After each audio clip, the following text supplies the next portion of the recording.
مرحبا وكيف الحال؟ حمية الكيتو الأكثر إثارة للجدل منتشرة حول العالم، وفي آخر فترة انتشرت زي النار في الهشيم. اشترك في هذه الحمية كل أطياف فئات المجتمع من كل الأعمار، بتلاقي فيه المراهق وبتلاقي فيه المسن كبير السن، من الرياضي للأفراد للمجموعات اللي تبنوا هذه الحمية وصاروا يديروا هاي المجموعات بناء على تبنيهم لحميات قليلة النشويات لصحة أفضل. أكيد هذه الحمية ازداد البحث عليها في الآونة الأخيرة، فمن 2016 ل 2018 تضاعف البحث فيها على محركات جوجل تقريبا 850%.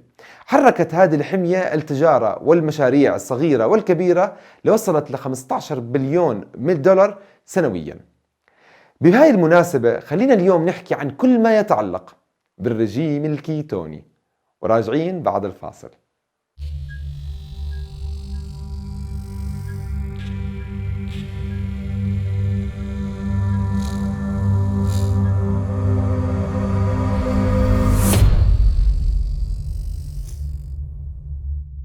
تندرج حمية الكيتو ضمن عائلة الحميات قليلة النشويات. انتشرت هذه الحمية وكانت دارجة قبل 1920 لعلاج مشاكل السكري النوع الأول والسكري النوع الثاني، وذلك بالمستشفيات. طور الأطباء في تلك الفترة هذه الحمية حتى تكون مناسبة للأطفال اللي كانوا يعانوا من مشاكل الصرع، فهدول الأطفال مش مثلهم مثل الكبار بيقدروا يصوموا مدة طويلة حتى يقللوا الصرع، فهم بحاجة أساسية للنمو. هذا الإشي اللي خلاهم يطوروا هذه الحمية حتى يحطوا الأطفال المصابين بالصرع ويعالجوهم من الصرع من خلال الغذاء، ولا زالت مستخدمة هذه الحمية لإلهم إلى يومنا الحاضر. بيلتزم بالحميات الكيتونية حاليا ملايين البشر في العالم العربي، ومليارات البشر حول العالم اختاروا الحمية الكيتونية كحياة وأسلوب حياة لعلاج الكثير من المشاكل المزمنة والأمراض اللي ما إلها علاج في الطب حاليا. أهم هذه الأمراض اللي بيستخدمها الملتزمين في الحميات الكيتونية: مرض السكري النوع الثاني للشفاء وتنظيم السكر في الدم، مرض السكر النوع الأول وذلك لتنظيم سكر الدم، إضافة إلى اللي عندهم ارتفاع في ضغط الدم بيستخدموها لتخفيض ضغط الدم. بيستخدموا هذه الحميات الأشخاص اللي بيعانوا من مشاكل في الهضم، بالإضافة للسيدات اللي عندهم تكيس في المبايض، والرجال اللي عندهم ضعف في الحيوانات المنوية. وهم من هذا كله بيستخدموه الجميع حتى ينزلوا وزنهم ويوصلوا للوزن المثالي. في بداية حلقتنا لليوم أكيد ما تنسى تعمل شير المحتوى ونشر لي، لأنه زكاة العلم نشره، وما تنسى تنضم للقناة وتكبس على إشارة الجرس وتعمل إشارة اللايك، وجيب فنجان القهوة وخلينا نبلش بالتفاصيل. حمية الكيتو هي حمية تعتمد بشكل أساسي على الدهون، وعند تناول الدهون بكميات كبيرة وإيقاف النشويات بتحول جسمك لحرق الدهون كشكل أساسي للطاقة، وبدخل في حرق الدهون وبتحول جسمك لمحرق الدهون، الإشي اللي بيخلي أصحاب هذه الحميات ينزلوا بوزنهم زي الصاروخ. هذه الحميات بتعتمد على الدهون بمصدر أساسي للطاقة، حيث أنه بتمثل هذه الدهون 70% من الطاقة اللازمة لتشغيل جسمك. ما تبقى منها بينقسم على البروتينات والنشويات، فالبروتينات بتمثل 15 ل 20% من سعراتك، بينما بضل السكريات والنشويات من 5 ل 10% من السعرات اللي حتستهلكها يوميا. عند التزامك بهاي الحميات بدخل جسمك في حالة أيضية تسمى بالحالة الكيتونية الغذائية، أي هي حالة بيكون أنت بتخلي جسمك يتحول عملية الأيض فيه وحرق الطاقة لحرق الكيتونات كمصدر أساس الطاقة، وبنسميها نيوتريشنال كيتوسيس. فتصبح الأجسام الكيتونية اللي بتنتج عن حرق الدهون وأحماضها الدهنية هي المصدر الأساسي للطاقة، وبتستبدل السكر الموجود في الدم في الوقت العادي. بما إنه أنت كشخص عندك دهون كتير حتى لو كان وزنك مثالي، فأنت بصير عندك طاقة لا تنضب.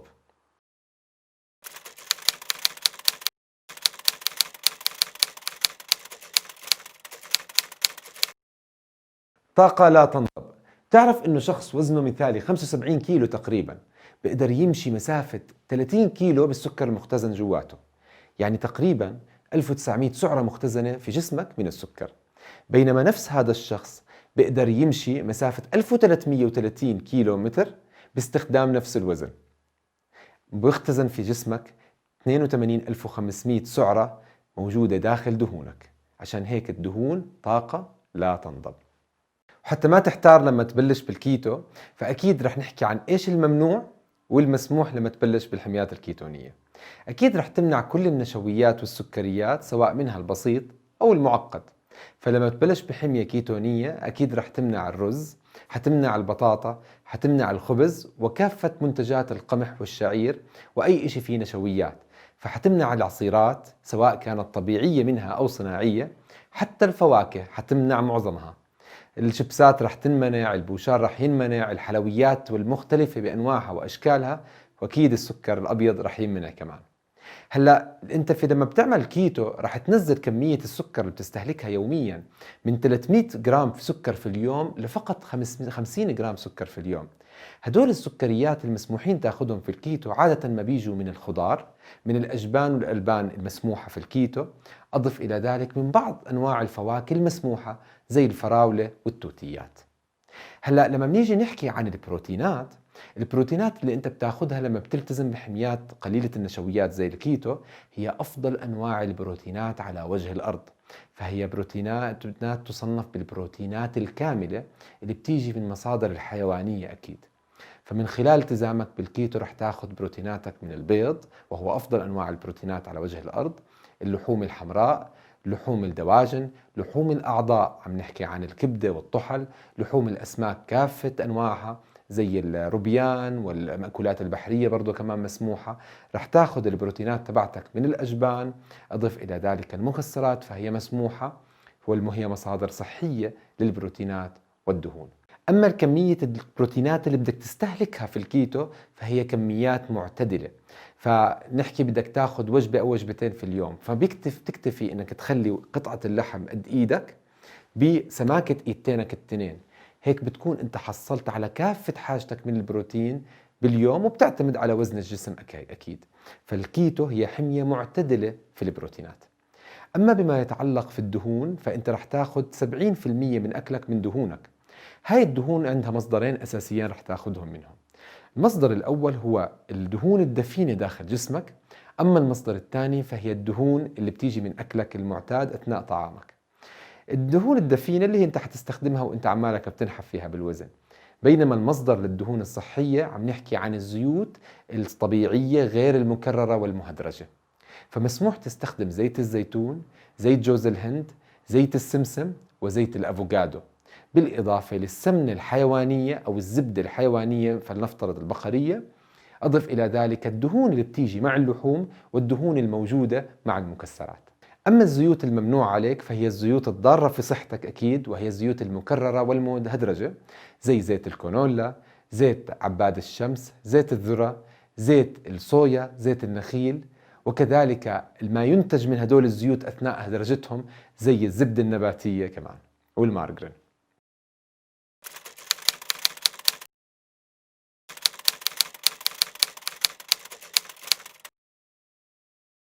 البيض هو أفضل أنواع البروتين اللي ممكن واحد ياخده، وهو أفضل مصادر الدهون اللي ممكن تاخدها أنت في يومك. فهي غنية في الأوميجا 3، وتحتوي البيضة الواحدة على 7 جرامات من البروتين و5 جرامات من الدهون. وتعتبر البيض هي الستاندرد والمعيار لتقييم أي مصدر من مصادر البروتين على وجه هذا الأرض. فالحصة الغذائية من البروتين هي 7 وحدات أو 7 جرامات من البروتين، والحصة الغذائية من الدهون هي 5 جرامات من الدهون، وهو محتوى البيضة الواحدة. لما تتخذ القرار بأنك تبلش بالحمية الكيتونية، ببلش الجسم يعتمد على المخازين وآخر مخزوناته من السكر الموجودة عادة عن طريق جلايكوجين في العضلات والكبد. فببلش جسمك يستهلك هاي السكر الموجود في الكبد من خلال تحويل الجلايكوجين لسكر وإنزاله للدم. أما العضلات بتستخدم ما بداخلها من جلايكوجين أثناء عملية حركتها نفسها. وهذه الكمية من الجلايكوجين عادة بتكفيك من 2 ل3، فبعدها بنفذ كامل محتياطك ومخزونك من السكر داخل الجسم على شكل جلايكوجين. وقتها بصير الجسم مضطر انه يتحول من حرق السكريات الى حرق الدهون، وبدخل جسمك في حالة الكيتوسيس وبتكون انت في اليوم الرابع مبروك دخلت في الحالة الكيتونية. عند دخولك في الحالة الكيتونية بصير الكبد عماله بنتج كمية كبيرة ضخمة من الأجسام الكيتونية الناتجة من تحويل الأحماض الدهنية الناتجة عن الدهون إلى أجسام كيتونية كيتون بوديز، وهذه الأجسام بتغذي 80% من طاقتك اللازمة لدماغك وبتغذي كافة أعضاء الجسم وكافة العضلات. بينما نفس الكبد بنتج كمية بسيطة من السكر بعملية بنسميها الجلايكونيوجينيسيس لتوفير السكر لل20% من الدماغ اللي بيحتاج للسكر ولقزحية العين وخلايا الدم الحمراء.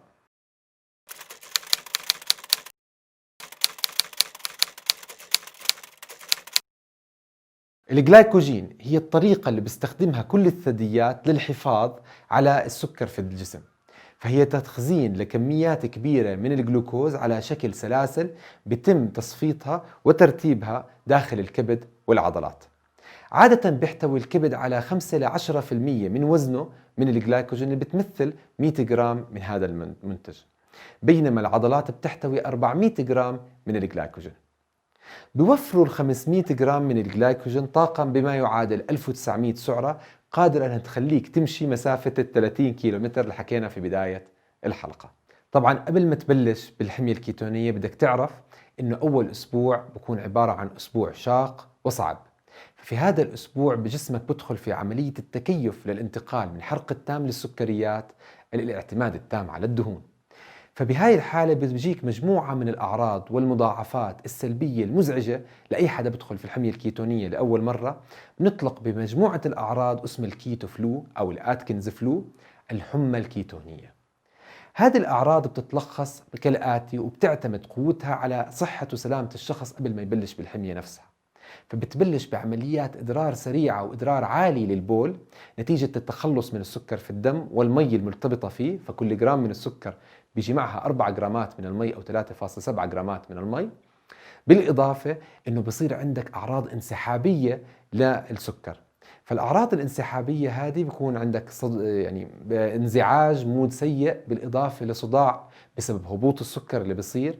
وهذا الهبوط بالسكر نتيجة ممكن يكون خطر على الناس اللي بياخذوا أدوية السكري، فضروري تتابع طبيبك لما تبلش الحمية العلاجية لمرضك أساسا هو مرض السكري. ممكن يجيك دوخة أو غثيان بسبب انخفاض الضغط الناتج من إدرار السوائل والأملاح. أضف إلى ذلك أنه بصير في فقدان كتير بالسوائل، حيؤدي لفقدانك تقريبا من 2 ل 7 كيلو من وزنك في أول أسبوع.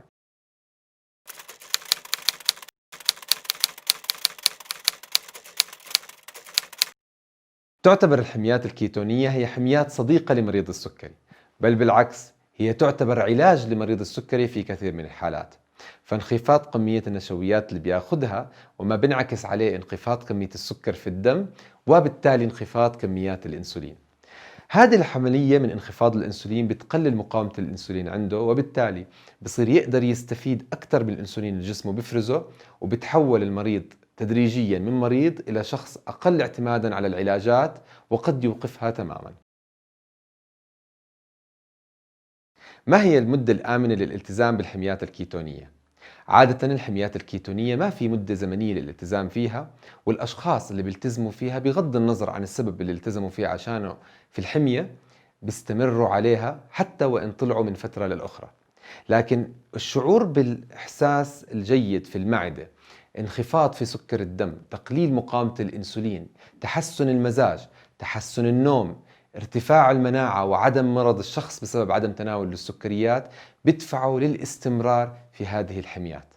فما في مدة آمنة بإمكانك تلتزم فيها لتوصل نتيجتك بعدين تترك أو تستمر مدى الحياة. أنا التزمت من وقت ما بلشت والآن صار لي 5 سنين. وأخيرا، هل فعلا الكيتو فعال؟ طبعا الكيتو هو أفضل رجيم ممكن أنت تلتزم فيه حتى تمارسه وتوصل لوزنك المثالي بدون جوع، بدون تعب، بزيادة نشاط وتحسن صحة، وبتكون أنت مبسوط بجسمك الجديد وأنت عمالك بتعد عدد الكيلوات اللي عم تفقدها كل شهر. طبعا بكفي أنك تعمل بحث في كل وسائل التواصل الاجتماعي عن الكيتو وتشوف نتائج ملايين الأشخاص بالعالم العربي اللي التزموا بهاي الحمية والمليارات حول العالم. طبعا هدول الأشخاص استبدلوا السكر وما يترافق معه من كسل بجسم أفضل، بصحة أحسن، بتركيز أعلى، ونشاط أكثر. وبنهاية حلقتنا من اليوم، إذا شفت المعلومات بالفيديو مفيدة أكيد لا تبخل على غيرك بالشير، فنشر المعلومة أكيد خير، وإذا كانت العلم نشره. وما تبخل على حالك بأنك تنضم للقناة وتكبس على إشارة الجرس حتى تيجيك أول بأول إشعارات كل ما يخطر على بالي فكرة مفيدة لك. وما تنسى تعمل لايك، فإحنا بتشجيعك بنستمر. وأكيد تابعني على الإنستغرام والسناب شات، وبتقدروا تنضموا لعالمنا الرائع على الفيسبوك عالم سمارة كيتو أند فاستنج بلانت. وبنشوفكم إن شاء الله بالحلقات الجاي، ومع السلامة، بأمان الله. باي.